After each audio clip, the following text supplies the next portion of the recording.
suku Baduy atau disebut juga dengan Sunda Baduy merupakan sekelompok masyarakat adat Sunda di wilayah pedalaman Kabupaten Lebak, Provinsi Banten. Populasi mereka sekitar 26.000 orang. Mereka merupakan salah satu kelompok masyarakat yang menutup diri mereka dari dunia luar. Selain itu, mereka juga memiliki keyakinan tabu untuk didokumentasikan, khususnya penduduk wilayah Baduy dalam.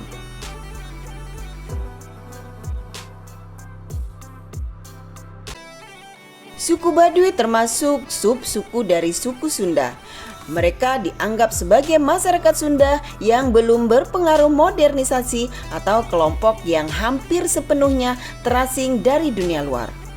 Masyarakat Baduy menolak istilah wisata atau pariwisata untuk mendeskripsikan kampung-kampung mereka sejak tahun 2007, untuk mendeskripsikan wilayah mereka serta untuk menjaga kesakralan wilayah tersebut.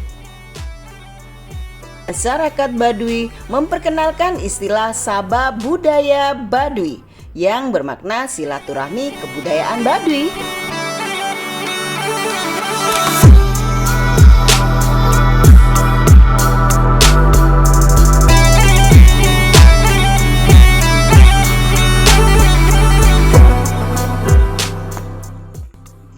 Etimologi.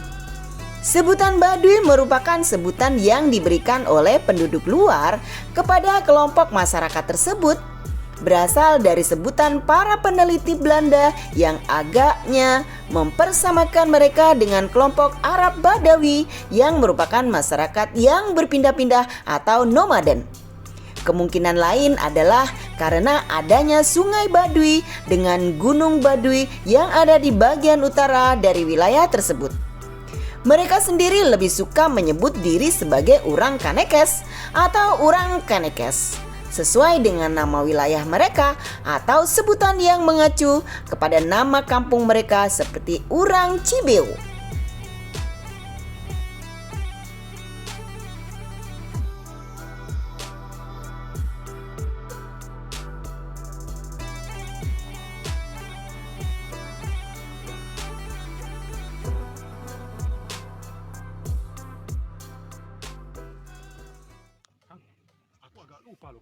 Agak lupa di kabupaten ini kan.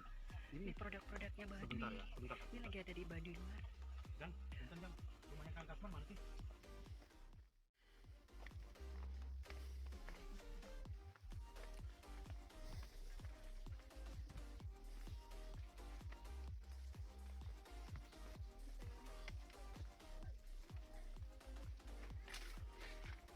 Smell durian.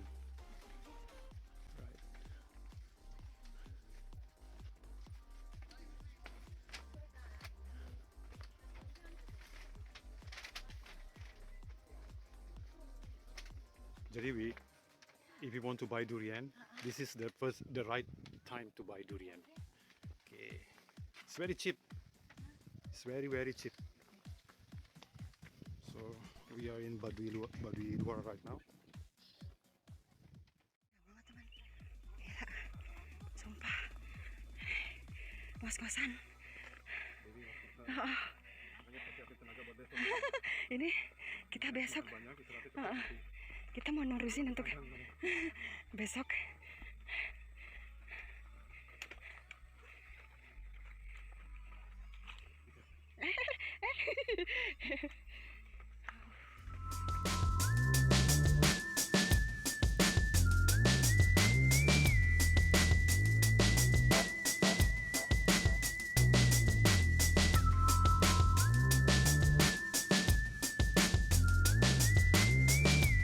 Masyarakat Baduy menggunakan bahasa mereka yang digunakan adalah bahasa Sunda dialek Baduy.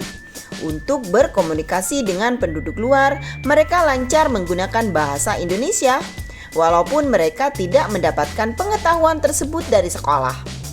Orang Kanekes dalam tidak mengenal bahasa tulis, sehingga adat istiadat, kepercayaan, agama, dan cerita nenek moyang hanya tersimpan di dalam tuturan lisan saja. Orang Kanekes tidak mengenal sekolah, karena pendidikan formal berlawanan dengan adat istiadat mereka. Mereka menolak usulan pemerintah untuk membangun fasilitas sekolah di desa-desa mereka. Bahkan hingga hari ini, walaupun sejak era Soeharto, pemerintah telah berusaha memaksa mereka untuk mengubah cara hidup mereka dan membangun fasilitas sekolah modern di wilayah mereka. Orang Kanekes masih menolak usaha pemerintah tersebut. Namun masyarakat Kanekes memiliki caranya sendiri untuk belajar serta mengembangkan wawasan mereka sehingga sepadan dengan masyarakat di luar suku Baduy. Udah mau sampai. Masuk suasananya masih.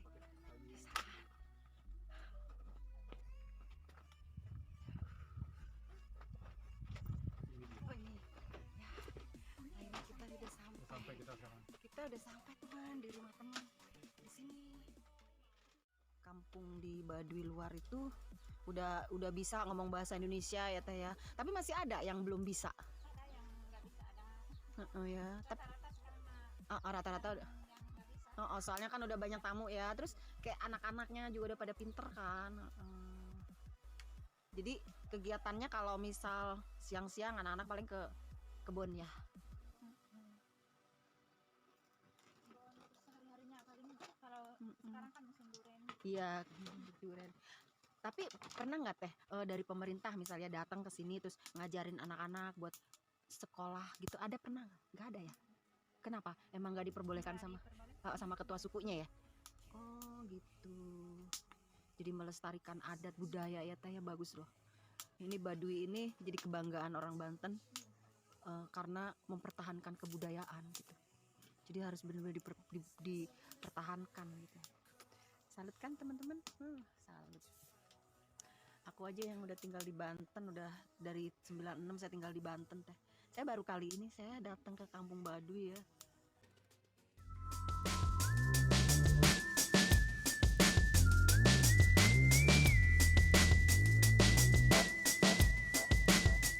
Masyarakat Kanekes secara umum terbagi menjadi 3 kelompok, yaitu Tangtu, Panamping, dan Dangka.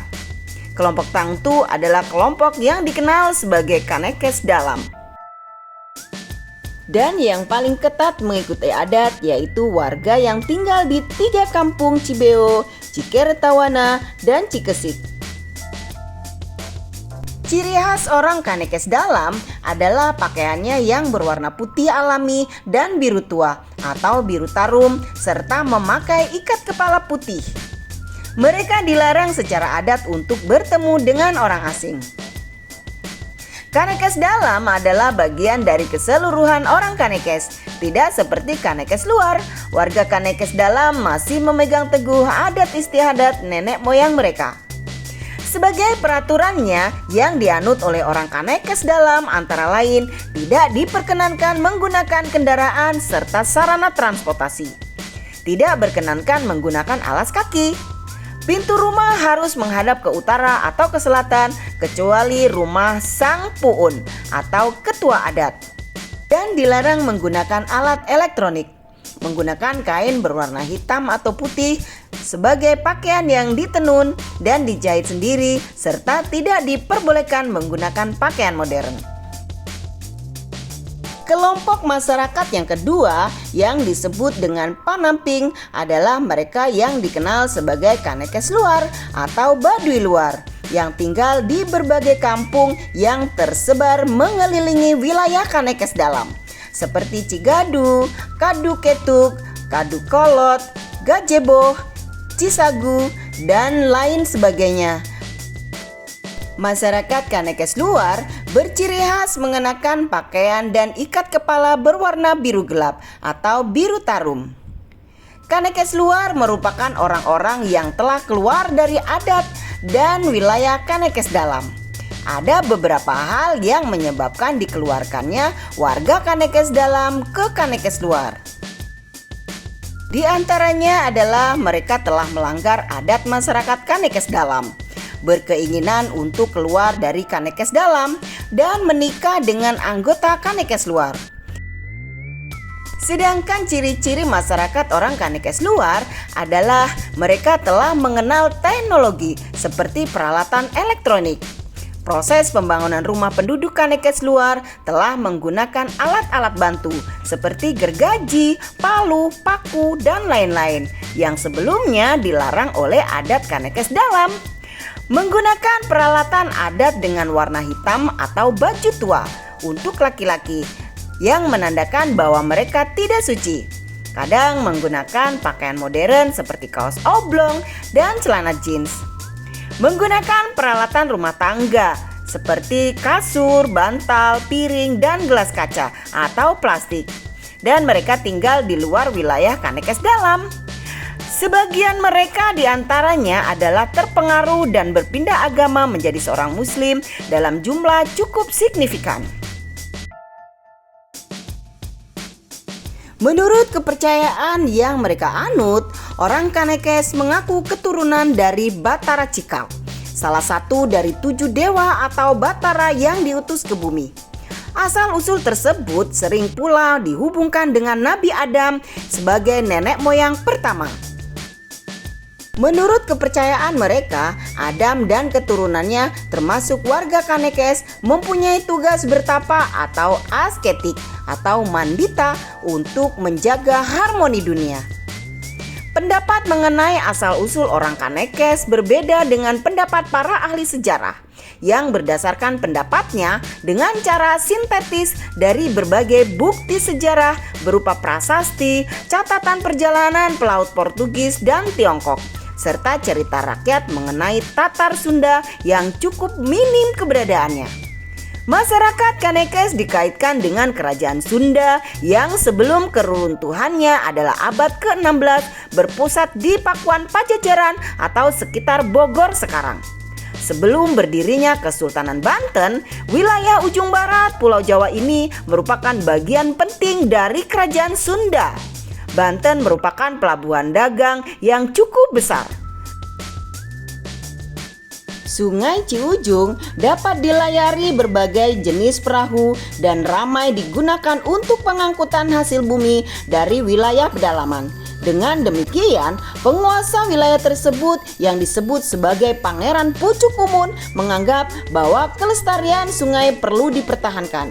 Untuk itu, mempertahankan pasukannya tentara kerajaan yang sangat terlatih untuk menjaga dan mengelola kawasan berhutan lebat dan berbukit di wilayah Gunung Kendeng tersebut. Keberadaan pasukan dengan tugasnya yang khusus tersebut tampaknya menjadi cikal bakal masyarakat Kanekes yang sampai sekarang masih berdiami di wilayah hulu Sungai Ciujung di Gunung Kendeng tersebut. Perbedaan pendapat tersebut membawa kepada dugaan bahwa pada masa yang lalu identitas dan kesejahteraan mereka sengaja ditutup, yang mungkin adalah untuk melindungi komunitas Kanekes sendiri dari serangan musuh-musuh Pajajaran.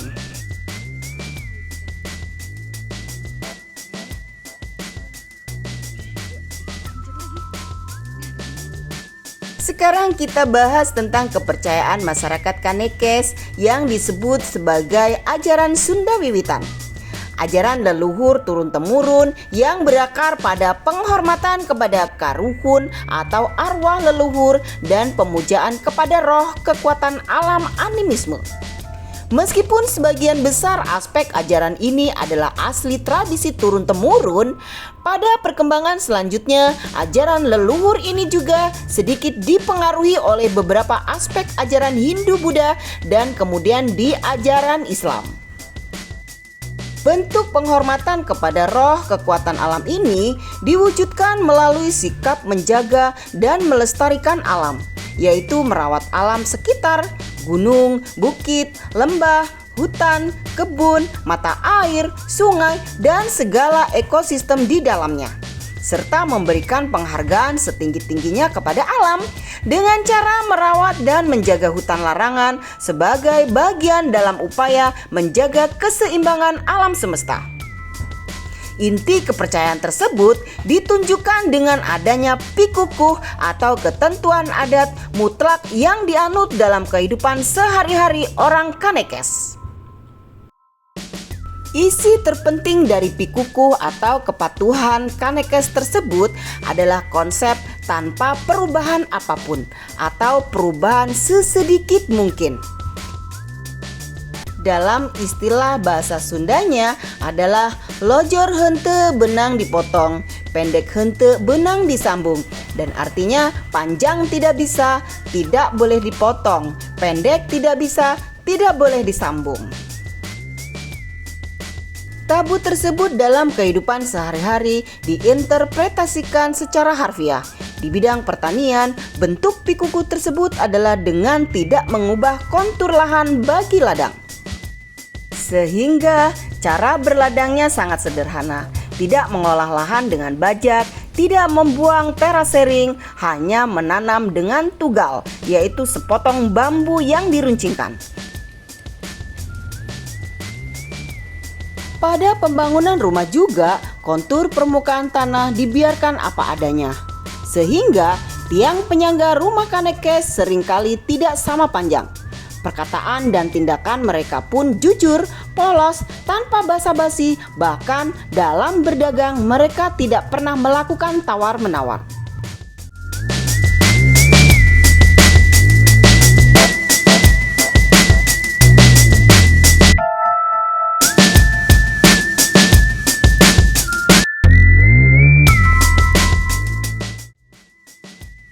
Masyarakat Kanekes yang sampai sekarang ini ketat mengikuti adat istiadat bukan merupakan masyarakat terasing, terpencil, ataupun masyarakat yang terisolasi dari perkembangan dunia luar.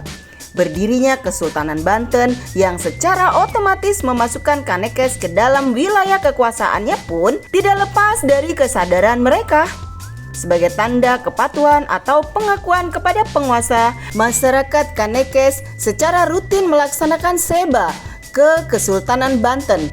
Sampai sekarang, upacara seba tersebut terus dilangsungkan setahun sekali, berupa penghantar hasil bumi, padi, palawija, buah-buahan kepada Gubernur Banten yang sebelumnya adalah Gubernur Jawa Barat melalui Bupati Lebak di Kota Rangkasbitung. Di bidang pertanian, penduduk Kanekes luar berinteraksi erat dengan masyarakat luar, misalnya dalam sewa menyewa tanah dan tenaga buruh. Perdagangan yang pada waktu lampau dilakukan secara barter, sekarang ini telah mempergunakan mata uang rupiah biasa. Orang Kanekes menjual hasil buah-buahan, madu, dan gula kawung atau aren melalui para tengkulak. Mereka juga membeli kebutuhan hidup yang tidak diproduksi sendiri di pasar. Pasar bagi orang Kanekes terletak di luar wilayah Kanekes seperti Pasar Kroya, Cibengkung, dan Ciboleger. Pada saat ini, orang luar yang mengunjungi wilayah Kanekes semakin meningkat sampai dengan ratusan orang per kali kunjungan. Biasanya merupakan remaja dari sekolah, mahasiswa, dan juga para pengunjung dewasa lainnya. Mereka menerima para pengunjung tersebut bahkan untuk menginap 1 malam dengan ketentuan bahwa pengunjung menuruti adat istiadat yang berlaku di sana. Aturan adat tersebut antara lain tidak boleh berfoto di wilayah Kanekes dalam, tidak menggunakan sabun, sampo, atau sikat gigi dengan pasta gigi di sungai. Tidak boleh membuang sampah sembarangan. Namun, wilayah Kanekes tetap terlarang bagi orang asing atau non-WNI.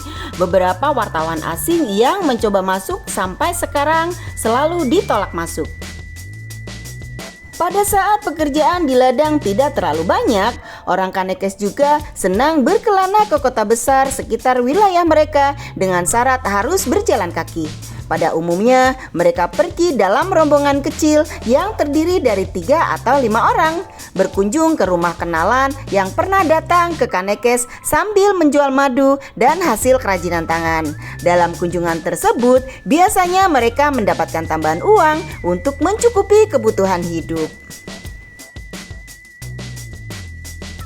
Demikianlah sejarah tentang Baduy dan kehidupan peradabannya. Semoga bermanfaat untuk kita semua. Dan terima kasih atas perhatiannya. Mohon maaf atas segala kekurangan. Dan saya akhiri. Wassalamualaikum warahmatullahi wabarakatuh.